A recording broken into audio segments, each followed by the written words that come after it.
로잔 운동 50주년을 맞아 전 세계 복음주의 그리스도인들이 함께한 2024 서울 인천 제4차 로잔 대회가 막을 내렸다. 교회여 함께 그리스도를 선포하고 나타내자라는 주제로 지난 9월 22일부터 28일까지 진행된 4차 로잔 대회에는 전 세계 200여 개 나라에서 5천여 명이 현장에 직접 참여하고 약 3만 5천여 명이 온라인 생중계를 시청한 것으로 집계됐다. 참석자들은 로잔이 걸어온 지난 50년을 되돌아보고 앞으로의 50년을 향해 나아가면서 이 시대의 선교적 과제와 도전을 위해 실질적인 연대 방안을 모색하고 협업을 결의했다. 이번 제4차 로잔 대회를 통해 한국교회와 세계 선교가 한 단계 도약할 수 있을까? 오늘 한국교회를 논하다에서는 제4차 로잔 대회의 주요 내용을 짚어보고 평가하면서 로잔 대회 이후에 세계 선교 사명과 과제에 대해 논해본다.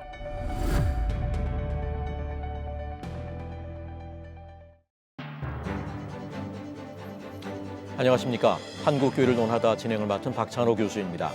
지난 9월 22일부터 일주일간 우리나라에서 열린 로잔 대회 세계 선교교회에 관심이 집중됐습니다. 지난 50년간 이어진 로잔 운동은 세계 교회 선교사에게 큰 영향을 미쳐왔는데요. 이번 대회에서 논의를 통해 도출된 다양한 전략과 결과물 역시 앞으로의 선교 방향에 큰 변화를 가져오지 않을까 기대합니다. 그래서 오늘 한국교회를 논하다에서는 이번 제4차 로잔 대회가 남긴 그것은 무엇인지, 한국교회와 세계 선교계가 얻어야 할 교훈들은 무엇인지 함께 말씀 나눠보도록 하겠습니다. 오늘 나와주신 출연자들을 소개하겠습니다. 먼저 서울신학대학교 선교학 교수이신 최형근 교수님 함께하셨습니다. 네, 안녕하세요. 반갑습니다. 인터서브의 조샘 선교사님 함께하셨습니다. 반갑습니다. 안녕하세요. 그리고 아신대학교 선교학과의 김한성 교수님 함께하셨습니다. 안녕하세요. 반갑습니다. 함께 자리하셔서 감사합니다. 2024 서울 인천 제4차 로잔 대회가 막을 내렸습니다. 최형근 교수님께서는 이번 로잔 대회 운영위원회 부위원장으로 섬기시느라 애를 많이 쓰셨는데요. 이번 대회를 정리하면서 대회 마치신 소감 함께 나눠주시면 좋을 것 같습니다. 네, 이번 대회 주제가 교회여 함께 그리스도를 선포하고 나타내자인데, 이것은 지난 50년 동안 이어진 로잔 운동의 정신과 로잔 운동의 신학을 잘 담아내고 있습니다.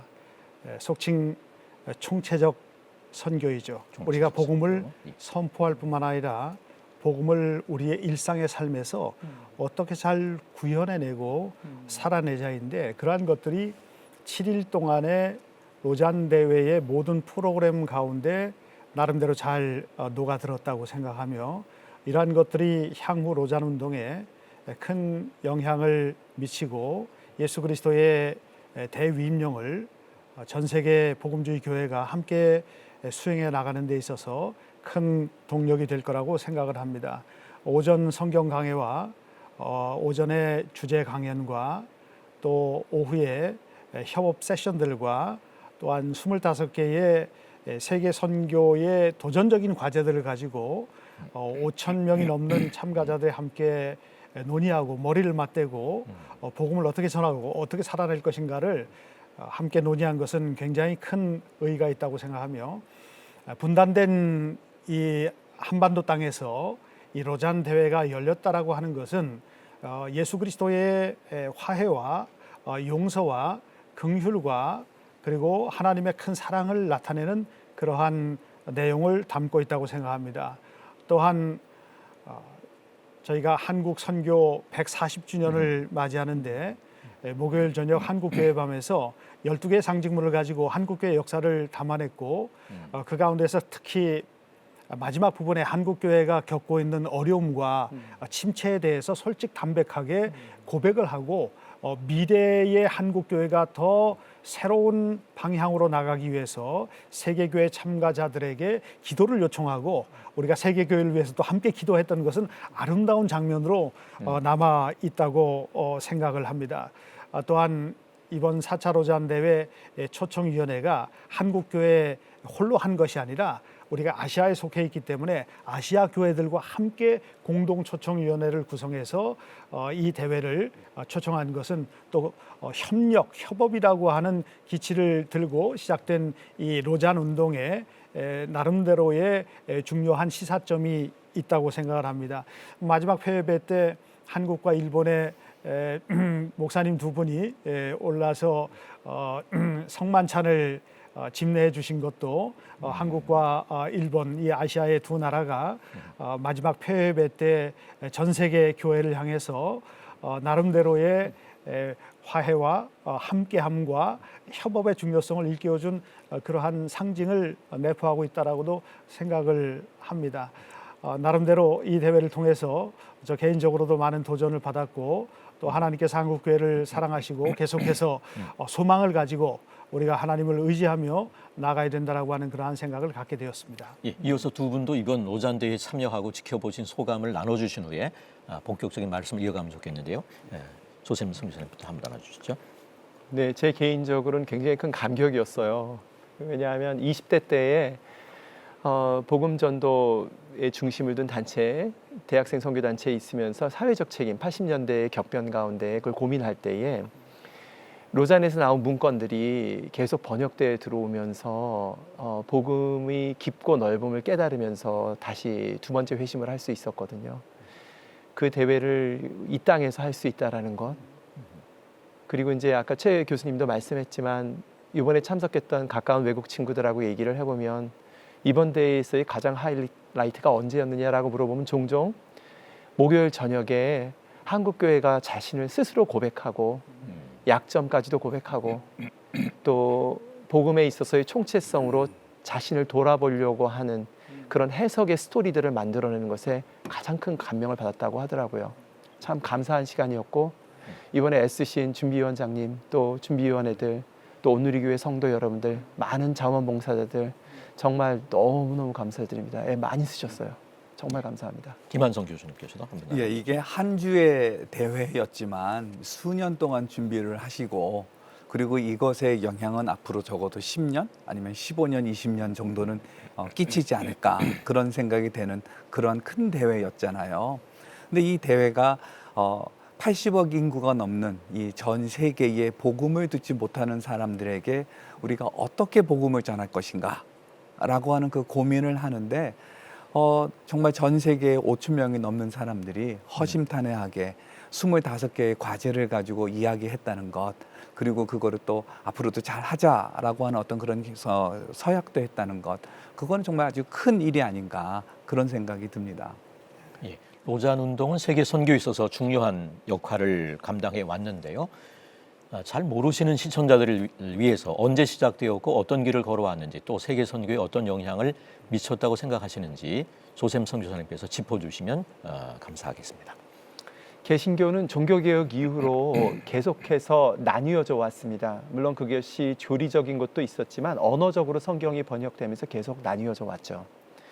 그러다 처음 개신교회들이 연합을 하기 시작한 것은 세계 선교라고 하는 면에서 선교지에서 서로를 발견하면서 19세기부터 이 의논이 되기 시작했어요. 근데 본격적으로 모이기 시작할 시점쯤 돼서 세계 1, 2차 세계대전이 일어났습니다. 1, 2차 세계대전이 일어난 후에 당시에 교회를 주도하던 서유럽 교회는 깊은 좌절에 빠졌죠.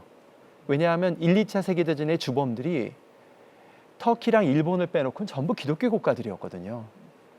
그러면서 서구가 기독교에 대한 자신감, 소위 기독교 왕국이라고 하는 우리 문명이 기독교를 중심으로 형성됐기 때문에 가장 뛰어나고 복음을 나눠야 된다라고 하는 자신감이 급격히 무너진 거예요. 2차 세계대전 이후로. 많은 사람들이 젊은이들이 교회를 떠났고 그리고 신학자들은 오히려 성경에 근거한 신앙이 아니라 세상의 철학과 세상의 사상에 의해서 성경을 재구성하는 자유주의의 공격 가운데 있으면서 소위 성경을 예수 그리스도의 중심성을 놓고서 해석하며 복음을 기꺼이 나누려고 하는 복음주의자들이 살아있는데 그들이 자신감을 굉장히 잃었던 시점이 1970년대입니다. 근데 그때에 빌리 그레함이 이것을 제안하면서 이 대회가 시작이 되면서 복음주의자들이 여전히 우리가 할 일이 있고 이 어려운 시대에도 여전히 예수 그리스도를 구주로 고백하는 많은 사람들이 전 세계에 있다는 것을 확인하면서 새로운 자신감들을 얻기 시작한 거예요. 근데 그 첫 대회가 스위스 로잔에서 열렸고요. 사실 스위스 로잔은 아무것도 없습니다. 지금은. 그렇지만 그래서 그것을 기념하기 위해서 로잔 대회라고 붙였습니다. 이 대회가 한국 교회에 중요한 것은 이유가 있습니다. 왜냐하면 한국 교회는 복음주의에 의해서 로잔이 지향하는 복음주의에서 사실은 깊은 영향을 받고 있어요. 잘 알지 못할 뿐입니다. 왜냐하면 한국 교회의 부흥이 일어났던 80년대, 90년대에 그를 지켜줬던 많은 리더들이 70년대와 80년대 대학생 복음주의 선교단체 출신들입니다. 그리고 그것이 깊은 영향을 미쳤거든요. 동시에 1989년 제2차 로잔 대회, 마닐라에서 열렸던 2차 대회가 2000년 밀레니움을 앞두고 그때까지 세계의 복음화를 끝내자고 하는 열정에 넘쳤거든요. 그 영향력 때문에 89년 이후에 수많은 세계 선교대회가 열렸을 뿐만 아니라 대부분의 한국 타문화 선교단체들이 90년대 초반에 형성이 됐고 선교 한국도 만들어졌고, 그래서 사실은 한국 교회는 얘기를 나눠보면은 이 로잔이 지향하는 복음주의와 깊이 연결이 돼 있어요. 그걸 모를 뿐입니다. 근데 근데 이제 안타까운 것은 대부분의 한국 교회나 선교단체들이 1989년 마닐라 대회 정도의 선교학이 멈춰져 있는 경우들이 많아요. 근데 그 사이에 세계 선교는 2010년 케이프타운 선언을 중심으로 훨씬 더 총체적인 선교, 교회의 선교에 하나님을 끌어들이는 것이 아니라 하나님이 하늘과 땅의 모든 것을 당신과 회복시키시는 다양한 선교, 즉 하나님의 선교에 교회를 초청하는 것에 가 있거든요. 근데 그런 면에서 우리가 1974년이 1차 로잔 대회고 1989년이 마닐라 2차 마닐라 대회입니다. 3차가 2010년 말씀하신 2010년입니다. 케이프타운이군요. 케이프타운이에요. 아, 예. 근데 이제 그때쯤 가 있는 선교, 그리고 총체적인 선교의 한국 선교가 좀 따라갔으면 하는 바람이 있었거든요. 한국 선교가 굉장히 잘했지만 근데 마닐라에 멈춰 있는. 마닐라에 멈춰 있다고 저는 생각해요. 근데 그런 면에서는 하겠다니까 기뻤죠. 네, 그런 의의가 있다라고 저는 개인적으로 생각합니다. 두 분. 예. 그 조샘 선교사님께서 그 배경에 대해서 참 말씀을 잘 해주셨는데, 저 개인적으로 이 그 로잔 대회 내지는 로잔 운동 하면은 빠져버린 이 구가 하나 있습니다. 세계 복음화를 위한 로잔 운동, 세계 복음화를 위한 로잔 대회. 예. 근데 이 세계 복음화에 우리가 방점을 둬야 되지 않을까 싶은데, 자꾸만 이 사석에서나 공적인 자리에서는 로잔 대회, 로잔 운동을 하는데, 이것이 있는 존재의 목적은 세계 복음화를 위한 것이었다라고 하는 것. 그러니까 아주 구체적인 목적이 있는 거죠. 그리고 그 구체적인 목적이 있어가지고 74년도에는 미전도 종족 운동이라고 하는 것이 있었고요. 89년도에는 14십창이라고 하는 것이 있었고요. 1040 윈도우. 예, 1040 윈도우라고 하죠. 그리고 2010년도에는 이제 총체적 선교를 말씀을 하고 그런 게 참 좋지만, 또 한편으로 이제 강조가 되었던 것이 그 이주민 선교라고 하는 것. 그러니까 최근에 몇 년 동안에 이 이주민 선교에 대해서 한국 교회가 관심을 가지고 말할 수 있는 것의 그 시작은 사실은 그 로잔에서 그 이주민 선교에 대한 그 강조가 있었기 때문에 그런 것이 아닌가. 그리고 비즈니스 애즈 미션, 뱀에 대한 이야기도 2004년도에 그 대회는 아니었지만 로잔에서 뱀에 대한 문서를 이렇게 출간을 하면서 그때부터 이렇게 우리나라에서도 이 뱀에 대한 관심이 저변이 확대가 되었거든요. 어떤 이러한 그 로잔 대회 내지는 로잔 운동에서 그 중심이 되는 거는 세계 복음화를 위한 관심을 우리가 같이 모아보자라고 하는 거였고, 그런 면에서 아주 아이디어들이 잘 모여진 어떤 그런 공헌들이 있다라고 말할 수가 있겠죠. 최은근 교수님, 예, 두 분의 말씀을 들어보니까 접점이 꽤 많다고 생각합니다. 로잔 운동은 선교 운동입니다. 다른 세계적인 기독교 연합체들과는 달리 로잔 운동은 한 가지 목적을 갖고 있습니다. 예수 그리스도의 대위임령, 하나님께서 창조 이후에 타락한 인간을 어떻게 구원하고 회복시킬 것인가라고 하는 그 하나님의 마음에서부터 시작된 그 운동이라고 저는 생각을 하고, 그렇기 때문에 이 운동이라고 하는 것은 어떤 조직체라든가 또는 어떤 제도와는 많이 다릅니다. 그래서 이번에 모인 것도 지난번 세 번의 모임과 마찬가지로 선교 운동으로서 어떻게 온 세상에 온전한 복음을 온 교회가 참여할 것인가. 온이만이 강조하네요. 온이 그렇죠. 온전함이라고 하는 홀리니스라고 하는 것이 로잔 운동이 지난 50년 동안 계속해서 줄기차게 주장해 왔던 하나의 신학적인 구호이며 선교적인 전략 가운데 녹아 들어가 있는 것이죠. 그것을 위해서 우리가 예수 그리스도의 길을 따라서 겸손하고 그리고 정직하고 청렴하며 그리고 단순한 삶을 살아가야지 교회가 그러한 하나님의 선교를 이루어낼 수가 있다라고 하는 것이죠. 그 가운데서 그리스도 중심성이라고 하는 것은 굉장히 중요합니다. 우리가 총체적 선교를 얘기할 때 복음 전도가 우선이냐 아니면 그리스도의 사회적인 책임이 우선이냐라고 하는 것보다도 우리가 먼저 관심을 기울여야 될 것은 로잔 운동은 무엇이 우리의 삶의 중심에 있느냐라고 하는 것이죠. 예수 그리스도의 주대심이 우리의 중심에 있다라고 하는 것을 천명하는 것이 저는 로잔 운동이라고 생각하며 모든 목회자와 교회와 그리고 선교사와 일터의 그리스도인들과 남녀와 그리고 청년 세대들이 다 함께 그리스도 중심적인 그 마음을 품고 그러한 삶의 방식을 추구해 나갈 때 교회가 변화되며 새롭게 되며 열방을 향해서 복음을 증거할 수 있는 그러한 지평이 확산될 것이라고 생각을 합니다. 예. 제가 들으면서 생각을 하기는 15년 단위 비슷하게 이렇게 텀이 가네요. 그런 의미가 있는 로잔 대회가 이번에 우리나라에서 네 번째로 개최되었습니다. 한국 선교 140주년의 즈음에 세계적인 선교 대회를 진행한 한국 교회의 마음가짐이 남달랐는데요. 로잔 대회의 서울 개최 어떤 의미가 있다고 보시는지 김한성 교수님부터 한번 나눠주시죠. 예, 우리 한국이요, 그 지구 차원의 관점에서 보았을 때 이중적 정체성을 가지고 있습니다.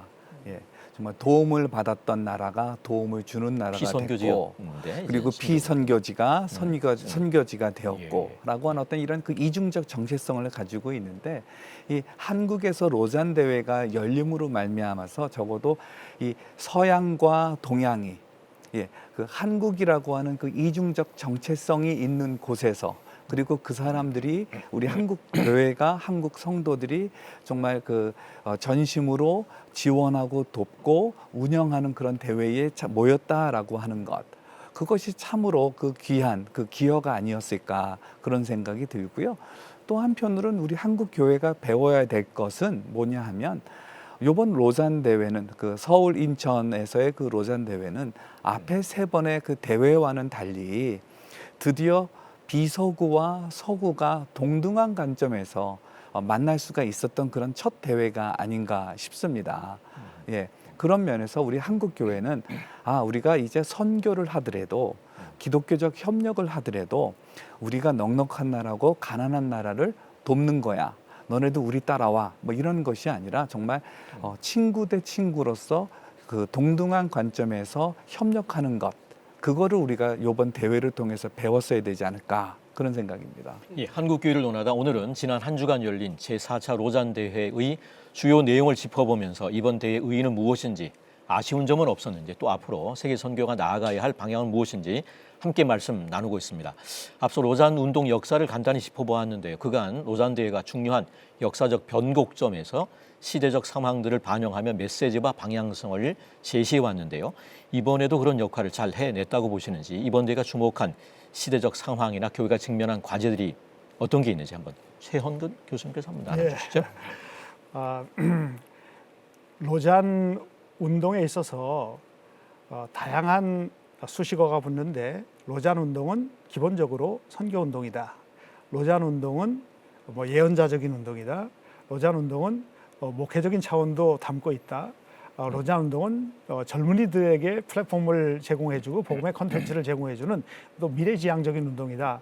그리고 로잔 운동은 문서 운동이다라고 하는 그 이야기가 나오는데, 모든 4번에 걸친 로잔 대회가 끝날 때마다 가장 중요한 미래의 로드맵을 교회가, 선교 단체들이, 그리고 하나님 백성들이 걸어가야 할 향후의 로드맵을 제공하는 것은 문서입니다. 그래서 로잔이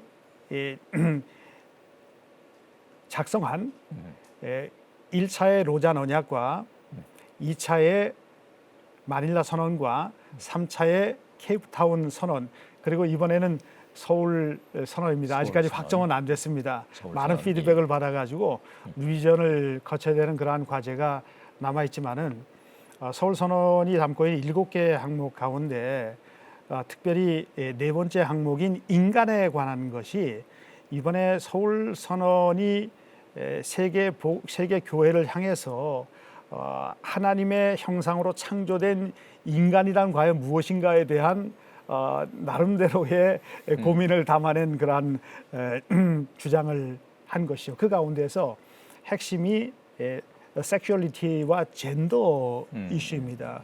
이 젠더 이슈가 사실은 많은 논의의 대상이 되고 또 논란의 여지를 낳을 것임은 사실이지만은 그러나 세계 복음주의권에서 이 이슈를 처음으로 제기했다는 데 대해서는 굉장히 중요한 의의가 있다고 생각하며 이것을 계기로 하나님의 형상으로 창조된 인간이 어떻게 인간으로 회복돼야 될 것인가, 어떻게 우리가 하나님의 형상을 회복하고 예수 그리스도의 길을 따라서 걸어갈 것인가라고 하는 것은 이번 대회에 있어서 서울 선언이라고 하는 문서가 담고 있는 가장 델리케이트하고 가장 컨트로버셜한 이슈이긴 하지만은 중요한 관점을 담고 있다고 볼 수가 있습니다. 그래서 이것은 어떤 의미에서 한국교회 내에서는 이 이슈는 성경적이고 신학적인 이슈도 될 수 있지만은 한국의 민감한 신학적인 상황과 각 교파의 다른 의견에 따라 가지고 이것은 문화적인 이슈와 또한 언어적인 이슈로 축소되는 듯한 그러한 느낌도 저는 개인적으로 받습니다. 이에 관한 복음주의적 논의가 계속 이루어져야 될 것이라고 생각합니다. 조샘 성사님께서 한번 나눠주시죠. 지금 그 젠더랑 성에 관한 얘기로 들어갈까요? 아니면 어떤 대회가 질문으로 주목하고 하면 있는 좋을까요? 시대적 그 질문으로 상황, 들어가셔가지고. 교회가 여러 가지 이제 대회들마다 직면했던 어떤 교회 상황들, 직면한 과제들에 대한 얘기를 하고 뒷부분에 있는 것 같아요. 그렇죠. 요 부분에 뒷부분에서 대한 이게 다시 돌아갈 것 같아요. 조샘 성사 나눠주시죠. 이번 로잔 대회가 집중한 것은 교회입니다. 주제도 교회여 그리스도를 함께 선포하고 나타내자라고 하는 주제였는데요. 특별히 교회에서도 제도적이고 지역 교회에 굉장히 방점을 둬서 선언문이 쓰여져 있습니다.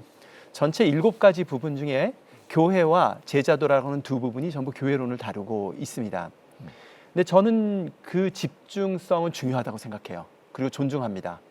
왜냐하면 지난 50년의 문건들을 8명의 연구자와 함께 1년간 분석한 적이 있었어요. 그런데 로잔이 지금까지 로잔 대회에서만 이게 이루어지는 게 아니라요. 로잔 대회는 15년에 한 번씩 열리지만 그 중간에 무수히 많은 작은 모임들이 있어요. 거기에서 나온 문건들이 한 10,000페이지 정도 됩니다. 그거를 8명이 다 분석을 했을 때에 저희가 깜짝 놀란 것은 온 교회가 온 세상에 온전한 복음을 전하자고 할 때 복음과 그리고 세상에 대한 부분들은 선교니까요. 많이 다뤄졌어요. 그런데 교회론은 상대적으로 약했고요. 그동안 통계적으로 보니까 그렇더라고요. 그리고 교회론에서도 나라와 나라가 연합하고 교단과 교단이 연합해서 일들을 해나가는 것은 많이 얘기가 됐지만 지역교회론은 상대적으로 약했어요. 그래서 그런 면에서 이번에 로잔이 그전에 했던 거 우리 인정한다. 그러나 빠진 것을 채워 넣겠다라고 하면서 7가지 선택한 거거든요. 근데 그중에 교회론을 중심으로 해서 진행을 했고 주제도 그랬고 또 그 사전에 준비했던 성경 읽기도 그랬고 또 함께 강해도 사도행전을 중심으로 해서 성령이 어떻게 교회를 선교로 이끄시는가를 특별히 지역교회를 이끄는가에 집중했거든요. 그런 면에서는 주제는 적절했다라고 봅니다. 그러나 그 지역교회를 다룸에 있어서 아쉬운 점은 상당히 있습니다. 근데 그 얘기는 좀 이따 나누도록 하겠습니다. 네. 예, 김한성 교수님. 저 개인적으로는 이번 그 4차 로잔 대회가 반영한 시대적 상황이라고 했을 때 특별히 그걸 세계복음화라고 하는 관점에서 보았을 때 저는 이 온라인에 관심을 쏟은 것 그거는 아주 큰 거다라고 저는 생각이 됩니다. 이거는 미전도 종족 14장 이주민 선교에 이어서 2024년 우리에게 미전도 종족은 어디에 있는가라고 하는 전 질문으로 전 들리고요. 그랬을 때 온라인에 있다라고 하는 것. 이 온라인에 있는 사람은 정말 오지의 온라인에도 있고요. 또 우리 서울의 온라인에도 미전도 종족이 있다. 하는 것, 그런 면에서 이 온라인에 그 초점을 맞추고 온라인에서의 그 선교 이야기한 거, 그거는 저는 우리 한국 선교계가 좀 그 받아들이고 이거에 대해서 우리가 구체적으로 어떻게 전략을 짜서 협력해가지고 그 방향을 갈 수 있을까, 어떤 그러한 좋은 기회를 주지 않았나 그런 생각이 듭니다. 예, 74년에는 오자노냐, 89년에는 마닐라 선언, 2010년에는 케이프타운 서약이 나오고 이번에는 서울 선언이 뭐 아직 완성되지는 않았습니다만은 어쨌거나 지금 이 서울 선언을 두고 의견이 분분한 것 같습니다. 한편에서는 포용주의, 혼합주의, 종교다원주의라는 비판도 있었는데 이에 대해서 어떻게 생각하시는지 궁금하고 또 이번 서울 선언의 의의는 무엇인지에 대해서 의견을 좀 자유롭게 나눠주시면 좋을 것 같습니다. 최영근 교수님 나눠주시죠. 제가 그 서울 선언의 한 꼭지인 이 동성애 부분에 관해서 먼저 말씀을 드렸는데 우리 조샘성 기사님 말씀하신 대로 7개 꼭지로 이루어져 있습니다. 복음과 성경, 인간과 제자도, 열방의 가족, 그리고 과학기술, 이 7가지로 구성이 되어 있는데 로잔이 사실은 로잔의 슬로건 온전한 복음과 온 교회와 온 세상이라고 하는 이 세 축을 중심으로 케이프타운 서약이 작성이 됐습니다. 이번에도 마찬가지입니다. 7개 가운데 첫 번째 복음과 성경은 복음을 얘기하는 것이고, 그리고 세 번째 교회와 다섯 번째 제자도는 교회에 관한 것이고, 그리고 네 번째 인간과 여섯 번째 열방의 가족과 과학기술은 세상에 관한 겁니다. 이번에 세상에 관한 이슈가 가장 많습니다. 이거 왜 그런가 하면은 서울 선언이 작성되기까지 그 과정을 살펴보면은 사실 전 세계에 있는 복음주의 로잔 이 지역에서 공청회를 통해 가지고 리서치를 해서 가장 중요한 그 갭이라고 하는 격차가 무엇이며 도전이 무엇이고 어떻게 복음 전파를 위한 기회를 잡을 것인가라고 하는 그러한 문서가 2개의 이 긴 페이퍼로 로잔의 LOP의 웹사이트에 실려 있습니다. 사전에 발표가 됐죠. 그것도. 그리고 서울 선언의 4가지 문서가 이미 사전에 대회에 발표가 됐습니다. 이것을 근거로 해서 로잔의 공식 문서라고 볼 수가 있습니다. 로잔의 또 다른 공식 문서인 대위임령 현황 리포트라고 하는 것이 있는데 세 파트로 이루어졌는데, 하나는 통계, 전 세계적인 대위임령을 성취하기 위한 통계와 두 번째 파트는 From Today to 2050, 오늘서부터 2050년까지라고 하는 제목을 갖고 있는 40개의 짧은 페이퍼로 되어 있습니다. 글로 되어 있습니다.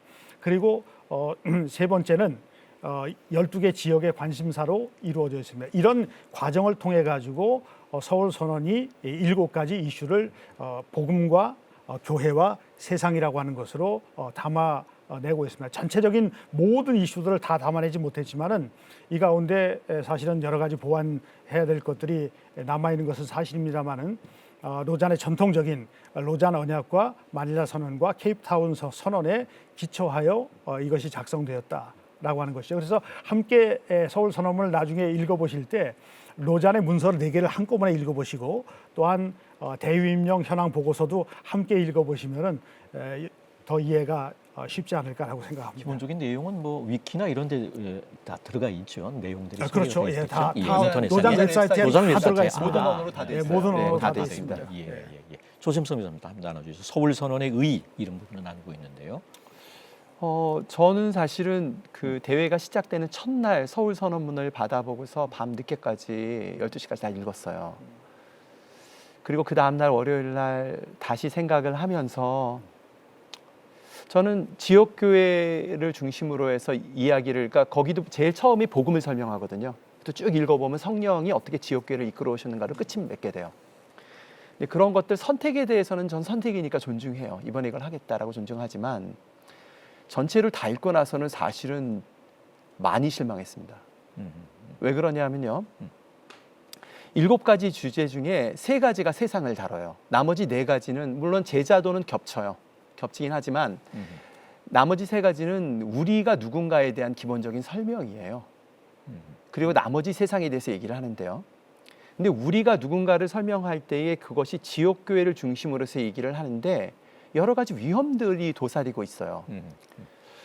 왜냐하면 전 세계의 교회론을 특별히 미국과 한국 교회론을 이끌어온 것이 교회 성장론입니다. 성도들의 대부분의 시간과 그리고 자원들이 교회를 짓고 교회 안에서 훈련 받는 데 쓰여졌어요. 2021년에 나온 갤럽 한국인의 종교라고 하는 큰 책이 있습니다. 그 책을 읽으면 1984년부터 2021년까지 4번에 걸쳐서 통계 조사를 하는데요. 어떤 목사님들은 교인들이 전처럼 교회에 안 모인다라고 주장을 하지만 통계적으로 보면 2021년까지 반복적으로 11조 내는 비율과 교회에서 보내는 시간이 절대적으로 늘고 있어요. 아주 통계적으로 유의하게 늘고 있습니다. 사실은 지금 우리 한국교회뿐만 아니라 세계교회의 문제는 뭐냐 하면 세상으로 가지 않고 지나치게 교회 중심적인 데 있다라는 것입니다. 그런데 39조를 읽어보면 39조에 뭐라고 얘기를 하고 있냐 하면 예배는 지역교회의 지도 아래서 드려야 된다라고 얘기를 하고 모든 성도들은 지역교회 권위에 복종해야 된다라고 나와 있어요. 서울선언의 내용이요. 서울선언에 이렇게 나와 있습니다. 예, 예. 근데 그 얘기는 우리 개신교 전통과 맞지 않습니다. 지역교회는 굉장히 중요하지만 그것보다 더 큰 사도적이고 보편적인 교회와 성경이 있습니다.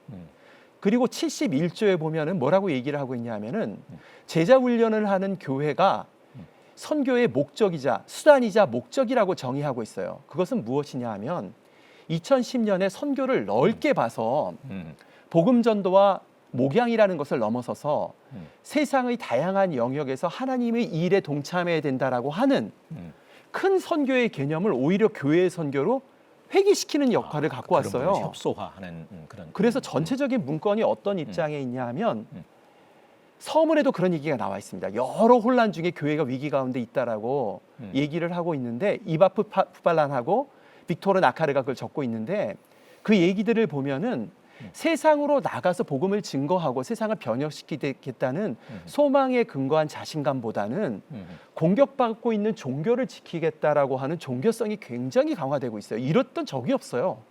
로자나 언약에. 저는 사실 깜짝 놀랐습니다. 글쎄요, 저 개인적으로는요, 이 서울 선언을 읽으면서 이거 구조가 좀 다르다. 그래서 좀 낯설었었어요. 왜냐하면 그 로잔 언약이나 마닐라 그 선언이나 그 케이프타운 서약 같은 경우는 신학대학에 있는 그 신앙고백서의 그 구조를 가지고 있거든요. 우리는 성경은 어떻다라고 믿는다. 우리는 하나님은 어떻다고 믿는다. 어떤 그런 식의 좀 그 신앙고백적 어떤 그러한 구조를 가지고 있는데 이거는 일단 그 큰 항목이 적어요. 그래가지고 이거 좀 독특하다. 이게 뭐지? 뭐 이런 그 구조에 대한 낯설음이 사실은 있었어요. 그런데 저 개인적으로는 이걸 어떻게 보냐 하면 이것이 바로 200개가 넘는 나라의 복음주의 개신교인들이 경험하고 있는 거가 아닌가라고 하는 저는 생각이 들었어요. 그러니까 200개가 넘는 나라의 복음주의자들이 살고 있는 신앙의 정황과 그리고 교회의 정황과 선교의 정황이 우리 한국 교회가 경험하는 것과 다르다.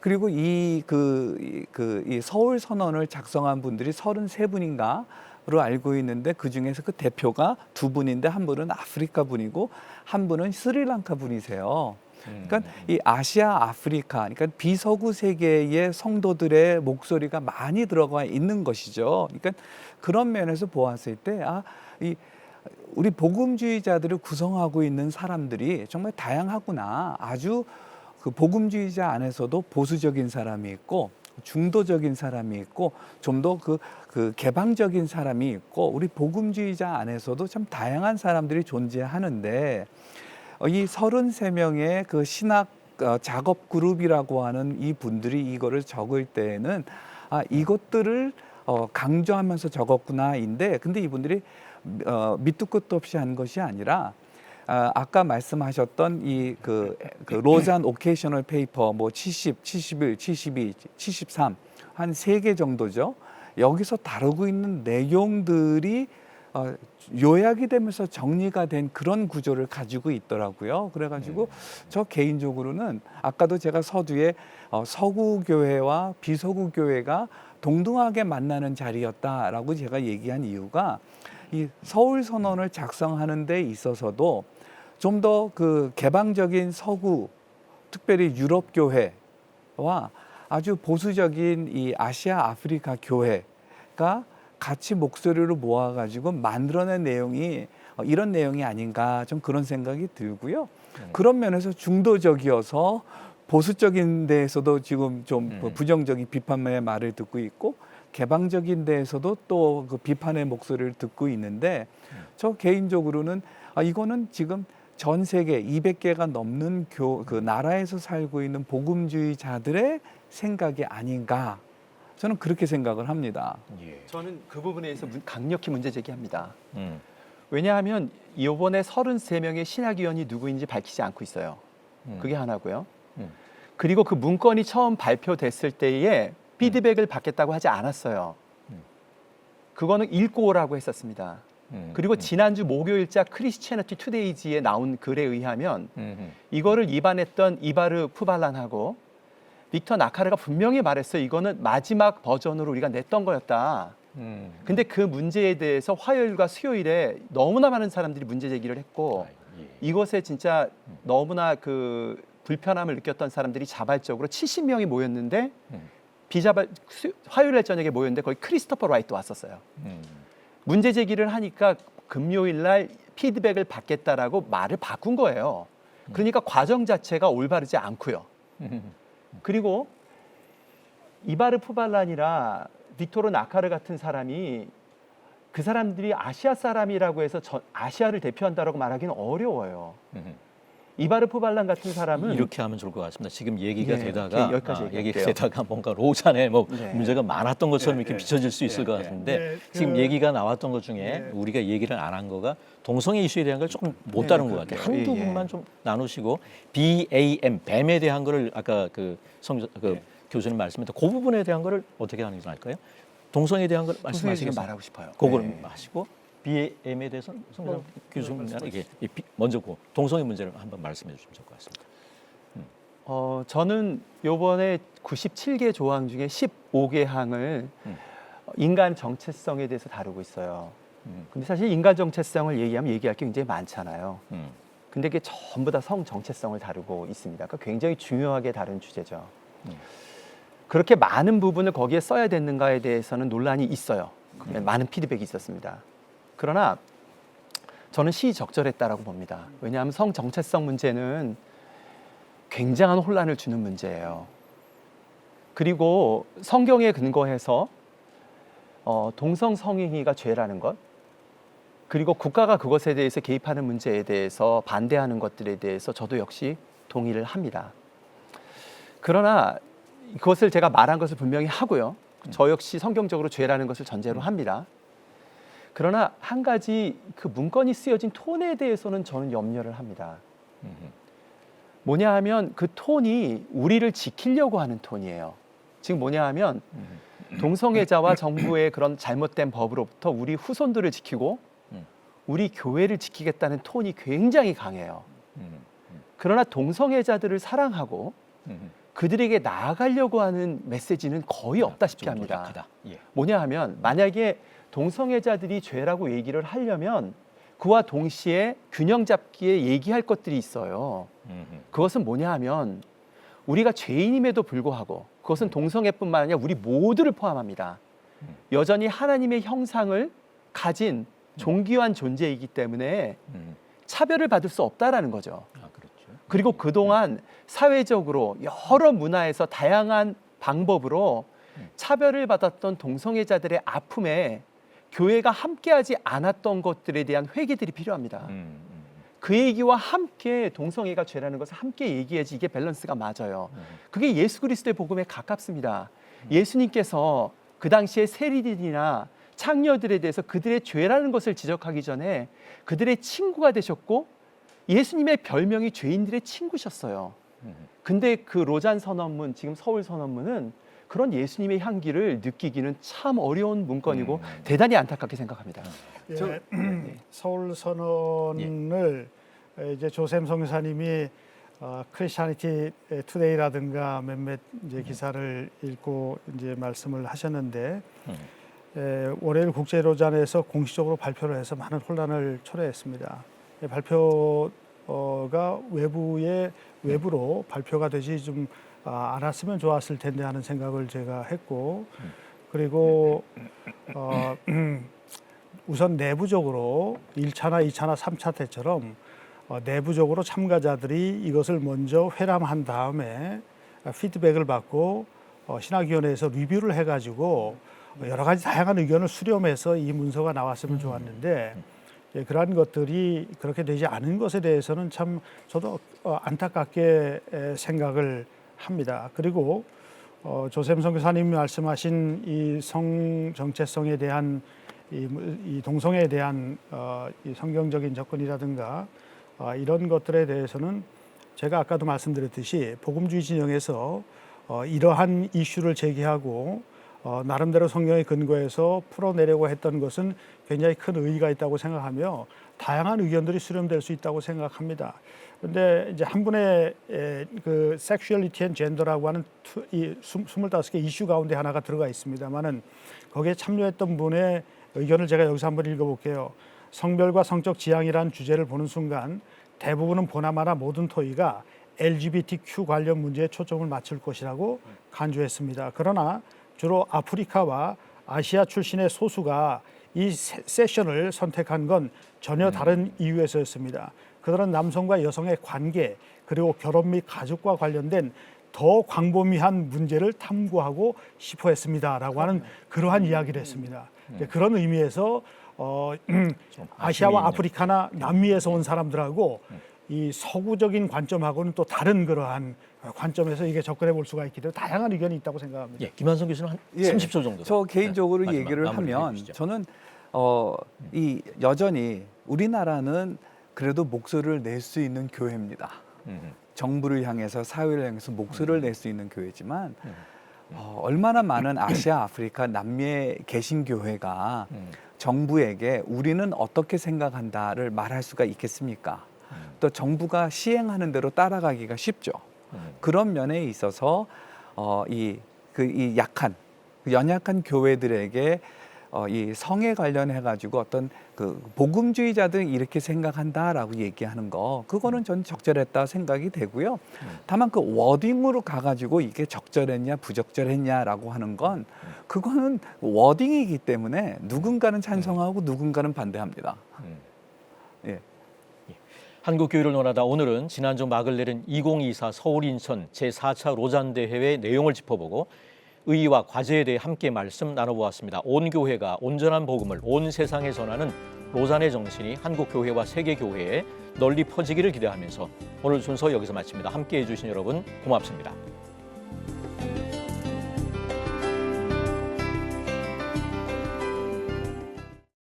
이 프로그램은 여러분의 미디어 선교 후원으로 제작되었습니다. 선교는 사명, 후원은 동역. 당신도 복음을 전할 수 있습니다. 선교 후원 02-6333-1003번